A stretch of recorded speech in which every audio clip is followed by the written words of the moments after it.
दिवस के रूप में मना रहा है नेताजी सुभाष चंद्र बोस की जयंती। राष्ट्रपति रामनाथ कोविंद और प्रधानमंत्री नरेंद्र मोदी ने नेताजी को दी भावभीनी श्रद्धांजलि।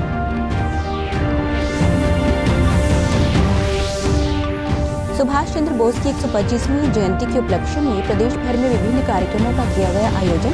मुख्यमंत्री मनोहर लाल ने युवाओं से नेताजी के आदर्शों और बलिदान से प्रेरणा लेने का किया आह्वान। प्रधानमंत्री नरेंद्र मोदी ने मेवात जिले में संचालित इंस्टीट्यूशनल डिलीवरी की प्रशंसा की। नूह को ग्लोबल पहचान देने में कार्य करने के लिए प्रदेश सरकार की सराहना की।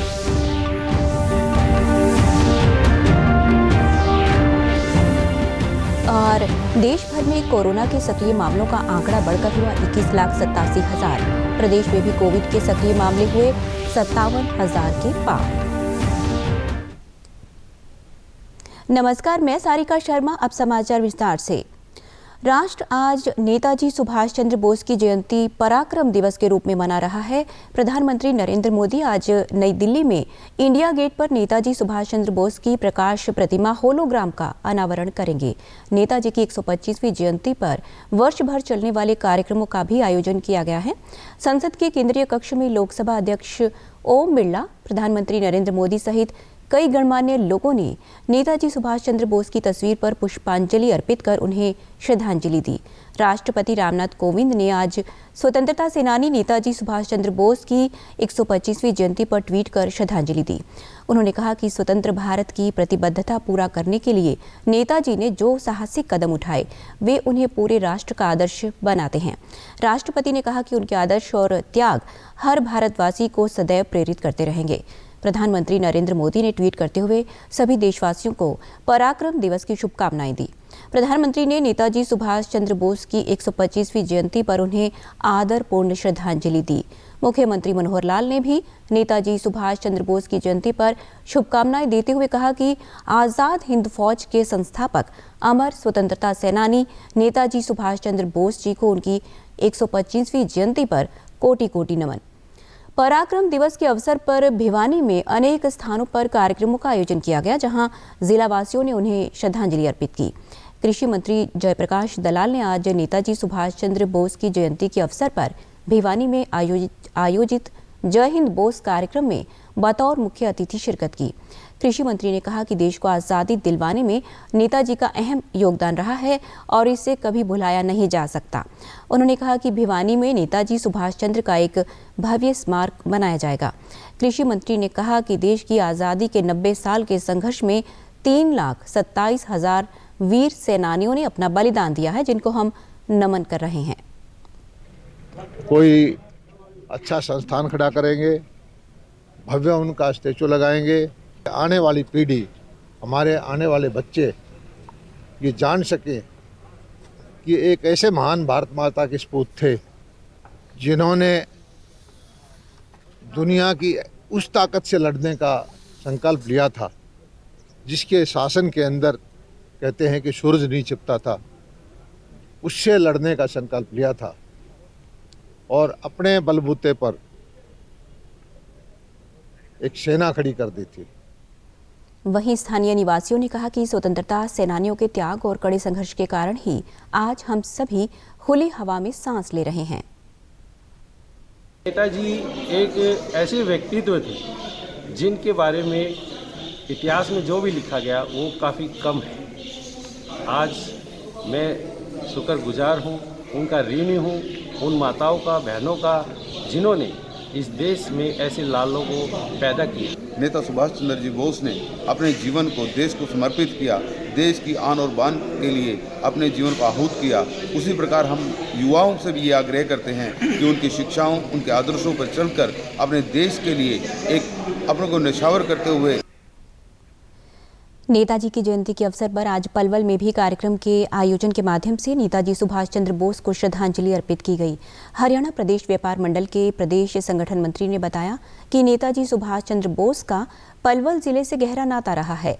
नेताजी सुभाष चंद्र बोस ने 2 अक्टूबर 1938 को गांधी सेवा आश्रम पलवल की आधारशिला रखी थी। सुभाष चंद्र बोस के कदम पलवल की पावन धरती पे पड़े थे। 2 अक्टूबर 1938 को जब नेताजी सुभाष चंद्र बोस पलवल आए थे, सफेद घोड़े पे पलवल के बाजारों में निकले थे, तो पलवल के व्यापारियों ने उनके स्वागत में अपने कपड़े के थान बिछा दिए थे और पलवल का दिन तो सुनहरी अक्षरों में लिखा गया है। और नेताजी सुभाष चंद्र बोस ने ही अपने 2 अक्टूबर 1938 को महात्मा गांधी स्मारक बना हुआ है, गांधी आश्रम की नींव धरी थी। और सुभाष चंद्र बोस की याद आते ही खून में रवानगी छा जाती है। स्थानीय निवासियों ने कहा कि नेताजी सुभाष चंद्र बोस ने देश की आज़ादी के लिए जो बलिदान दिया उसे कभी भुलाया नहीं जा सकता। उन्होंने कहा कि हमें उनके जीवन से प्रेरणा लेनी चाहिए और उनके बताए हुए रास्तों पर चलकर देश के प्रति देशभक्ति का जज्बा रखना चाहिए। मेरी युवाओं से यही अपील है कि जो बलिदान नेताजी सुभाष चंद्र बोस जी ने दिया है उसे हम याद रखें और उन्होंने ये बलिदान हमें काले अंग्रेजों से आज़ादी दिलाने के लिए नहीं कराया था कि हमारा देश अखंडता से और शत्रुओं से हमेशा बचा रहे। उसके लिए आज हर युवा को आगे आना होगा, अपने देश के लिए कुछ अच्छा करने का संकल्प लेना होगा। पराक्रम दिवस के रूप में देश भर में मनाई जा रही नेताजी सुभाष चंद्र बोस की 125वीं जयंती के उपलक्ष्य में आज प्रदेश भर में विभिन्न कार्यक्रमों का आयोजन किया गया। मुख्यमंत्री मनोहर लाल ने चंडीगढ़ के सुभाष चंद्र बोस पार्क में नेताजी की प्रतिमा का अनावरण कर उन्हें भावपूर्ण श्रद्धांजलि अर्पित की। इस अवसर पर मुख्यमंत्री ने अपने संबोधन में युवाओं से नेताजी के आदर्शों और बलिदान से प्रेरणा लेते हुए देश सेवा के लिए अपना जीवन समर्पित करने का आह्वान किया।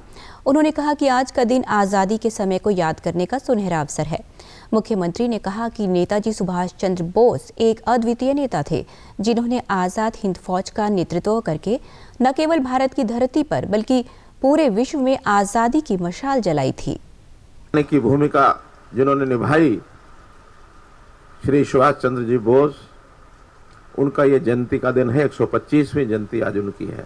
देशभक्ति की भावना कैसे खास करके हमारे युवा वर्ग में कैसे उपस्थित हो, युवाओं के प्रेरणा स्रोत सुभाष चंद्र जी बोस वो रहे हैं।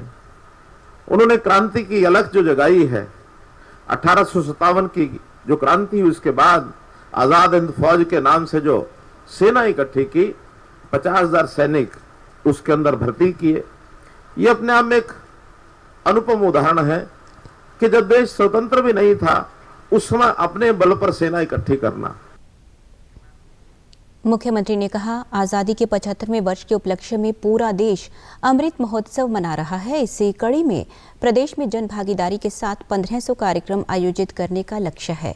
उन्होंने कहा कि देश सेवा में हरियाणा का योगदान हमेशा राज्य के लिए गर्व का विषय रहा है। नेताजी की आज़ाद हिंद फौज में भी राज्य के युवाओं ने बड़ी संख्या में अपना महत्वपूर्ण योगदान दिया था। का ये 75वां वर्ष है। अमृत महोत्सव नाम से देश भर में कार्यक्रम किए जा रहे हैं। हरियाणा में भी अभी तक हमने 485 कार्यक्रम कर लिए हैं और हमारा टारगेट 1500 कार्यक्रम करने का है। छोटे बड़े सब कार्यक्रम, सब विभागों के कार्यक्रम, और इसमें जन समूह, जनता भी साथ लगी है। एनजीओज, बहुत संस्थाएं, सभी पार्टियां सब इस कार्यक्रम को कर रही हैं। प्रधानमंत्री नरेंद्र मोदी ने कल देश के एस्पिरेशनल डिस्ट्रिक्ट प्रोग्राम की समीक्षा बैठक के दौरान मुख्यमंत्रियों, उपराज्यपालों, विभिन्न मंत्रालयों के सचिवों और जिला अधिकारियों से संवाद किया। बैठक में मुख्यमंत्री मनोहर लाल सहित प्रदेश के कई वरिष्ठ अधिकारी भी मौजूद रहे। प्रधानमंत्री ने प्रदेश के मेवात जिले में संचालित इंस्टीट्यूशनल डिलीवरी की प्रशंसा करते हुए कहा कि इस जिले को एस्पिरेशनल डिस्ट्रिक्ट की सूची में शामिल करने के बाद प्रदेश सरकार के निरंतर प्रयासों से इसकी दर 50.61% से बढ़कर 92.2% हो गई है। नागरिकों के लिए बेहतर स्वास्थ्य, पोषण, शिक्षा, कृषि, वित्तीय समावेश और मूलभूत सुविधाएं विकसित करने के लिए ये प्रोग्राम क्रियान्वित किया गया था, ताकि देश के चयनित जिलों का भी सर्वांगीण विकास किया जा सके। प्रधानमंत्री ने नूह को ग्लोबल पहचान देने के लिए कार्य करने और जिले की खूबियों पर आधारित वन डिस्ट्रिक्ट वन प्रोडक्ट कार्य पर ध्यान केंद्रित करने के लिए भी प्रदेश सरकार की प्रशंसा की। उन्होंने गुड गवर्नेंस के माध्यम से आयुष्मान भारत, पेंशन योजनाएं, जन कल्याणकारी सेवाएं और योजनाओं को समयबद्ध उपलब्ध करवाने के लिए भी सरकार की सराहना की। केंद्रीय स्वास्थ्य और परिवार कल्याण मंत्रालय के मुताबिक राष्ट्रव्यापी टीकाकरण अभियान के तहत देश में अब तक कोविड रोधी टीकों की 161 करोड़ 92 लाख से अधिक खुराक दी जा चुकी है। वहीं पिछले 24 घंटों में कोविड के 3,33,000 से अधिक नए मामले सामने आए हैं और 2,59,000 से अधिक मरीज स्वस्थ हुए हैं। देश में कोरोना के सक्रिय मामलों की संख्या 21,87,000 से अधिक है। प्रदेश में भी कोरोना टीकाकरण का कार्य सुचारू रूप से चल रहा है। प्रदेश में अब तक कोरोना रोधी टीके की 3 करोड़ 86 लाख से अधिक खुराक दी जा चुकी है। प्रदेश में कोविड से 8,33,000 से अधिक लोग स्वस्थ हो चुके हैं, जबकि 57,000 से अधिक मामले सक्रिय हैं। डीडी न्यूज़ हरियाणा पर देश और प्रदेश से जुड़ी खबरों को विस्तार से जानने के लिए आप हमारे साथ फेसबुक, ट्विटर और यूट्यूब के माध्यम से भी जुड़ सकते हैं। हमसे जुड़ने के लिए आप हमारे सोशल मीडिया हैंडल को भी फॉलो कर सकते हैं। अब आप अपने मोबाइल फ़ोन से QR कोड स्कैन कर हमारे यूट्यूब चैनल पर सीधे पहुंच सकते हैं। अब देशवासी गणतंत्र दिवस समारोह के अवसर पर निकाली जाने वाली विभिन्न झांकियों में से अपने मनपसंद झांकी के लिए पहली बार वोट कर सकेंगे। इस संबंध में अधिक जानकारी प्राप्त करने और अपनी पसंदीदा झांकी का चयन करने के लिए आप mygov.in पर पंजीकरण करवा सकते हैं। मुख्यमंत्री मनोहर लाल ने आज पंचकुला में राज्य सूचना आयोग भवन का शिलान्यास किया। मुख्यमंत्री ने पत्रकारों से बातचीत करते हुए कहा कि सूचना आयोग भवन का नाम नेताजी सुभाष चंद्र बोस के नाम पर रखने का फैसला किया गया है। उन्होंने कहा कि नेताजी का देश की आज़ादी में बहुत बड़ा योगदान है। मुख्यमंत्री ने कहा कि प्रधानमंत्री नरेंद्र मोदी ने नेताजी की प्रतिमा को एक महत्वपूर्ण स्थान दिया है और इससे नौजवान पीढ़ी को प्रेरणा मिलेगी। जी का जयंती का दिन है, तो इस भवन का नाम भी नेताजी सुभाष चंद्र बोस के नाम से ही ये रखा जाएगा, तो ये भी एक अच्छी बात है। नेताजी सुभाष चंद्र बोस जी के जीवन को जिस प्रकार से यानी आज हम देखते हैं, उनका इतना बड़ा योगदान देश की स्वतंत्रता में यानी आज़ादी में जो था, पिछली सरकारों ने कभी भी उनको मान्यता नहीं दी, उनके स्थान को कभी इतना आगे बढ़ाया नहीं। मैं बधाई देता हूँ वर्तमान देश के प्रधानमंत्री श्री नरेंद्र मोदी जी को, जिन्होंने विचार करके और एक महत्वपूर्ण स्थान इंडिया गेट के ऊपर और जो नेताजी की प्रतिमा का लगा करके और उन्होंने किया है, इससे उनके जीवन से हमको लगातार प्रेरणा मिलती रहेगी। युवाओं को मैं यही कहूँगा कि पूरे उत्साह से और पूरे अपने आप को आगे बढ़ाते हुए देश और समाज के लिए काम करने की प्रेरणा उनके मन में जागनी चाहिए। नेताजी सुभाष चंद्र बोस का जिस प्रकार से स्वतंत्रता प्राप्ति के लिए उन्होंने अपना योगदान दिया, और उनसे प्रेरणा लेकर के हम देश में देश के को आगे बढ़ाने के लिए, देश के विकास में जो भी कुछ कर सकते हैं वो सब करना चाहिए। गृह मंत्री अनिल विज ने हरियाणा पुलिस के वरिष्ठ अधिकारियों को सभी गैर कानूनी गतिविधियों के खिलाफ क्लीन हरियाणा अभियान चलाने के निर्देश दिए, जिसके तहत अब हरियाणा पुलिस जुआ, सट्टा, अवैध शराब और नशे के कारोबार पर रोक लगाने का काम कर रही है। गृह मंत्री ने बताया, अभियान के तहत पुलिस टीमें गठित कर छापे मारकर मामले दर्ज किए गए और 2600 से अधिक व्यक्तियों को गिरफ्तार भी किया गया है। उन्होंने कहा कि नशे और अपराध पर रोक लगाने के लिए प्रदेश सरकार निरंतर काम कर रही है। हरियाणा में गैर कानूनी गतिविधियों के खिलाफ क्लीन हरियाणा अभियान चलाया जाए। किसी भी अपराधी को बख्शा ना जाए। अपराधी या तो गलत काम करना छोड़ दें या हरियाणा छोड़ दें। 1 तारीख से 15 तारीख तक जो कार्रवाई की गई है, उसके तहत जुआ, सट्टा, अवैध शराब, ड्रग्स के खिलाफ 5687 जगह पर छापे मारे गए हैं। 2446 मामले दर्ज किए गए हैं। अंत में इस बुलेटिन के मुख्य समाचार एक बार फिर। राष्ट्र आज पराक्रम दिवस के रूप में मना रहा है नेताजी सुभाष चंद्र बोस की जयंती। राष्ट्रपति रामनाथ कोविंद और प्रधानमंत्री नरेंद्र मोदी ने नेताजी को दी भावभीनी श्रद्धांजलि।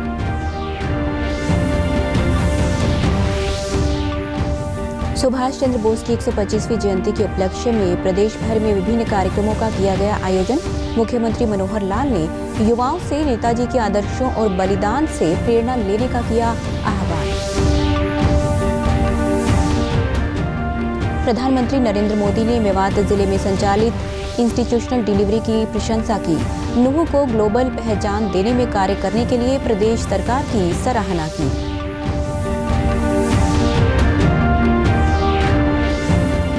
और देश भर में कोरोना के सक्रिय मामलों का आंकड़ा बढ़कर हुआ 21,87,000। प्रदेश में भी कोविड के सक्रिय मामले हुए 57,000 के पार। सभी दर्शकों से अपील है कि आप जब भी घर से बाहर निकलें तब मास्क जरूर पहनें, 2 गज की दूरी बनाए रखें और एक नियमित अंतराल पर अपने हाथ धोते रहें और अगर आप पात्र हैं तो टीकाकरण अवश्य करवाएं, तभी आप कोरोना महामारी से बच सकते हैं। आज के बुलेटिन में बस इतना ही। नमस्कार।